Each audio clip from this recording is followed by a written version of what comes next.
Most homes should have the duct system cleaned once per year to ensure good indoor air quality and to keep the heating and cooling equipment running at peak efficiency. Unfortunately, many people go years without having a duct system clean and continually suffer from indoor allergies and a fight to keep the dust under control. There are a lot of companies that offer duct cleaning services, but not all of them clean the whole duct system.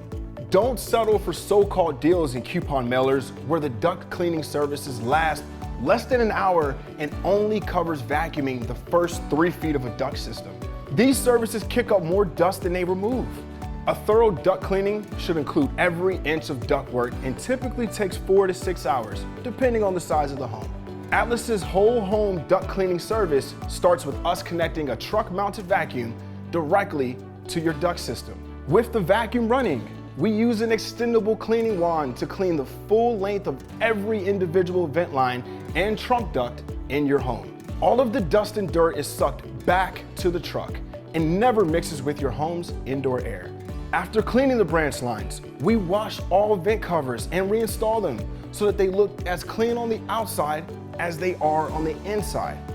With a clean duct system, your heating and cooling equipment will operate more efficiently and the air in your home will be cleaner to breathe. After duct cleaning, you should consider having your ductwork sealed to reduce how often you need to have it cleaned in the future. Check out our AeroSeal services for that. Don't settle for bargain basement cleaning services that leave dirt in your duct system. Start breathing cleaner air today by using Atlas Home Energy Solutions for your duct cleaning needs.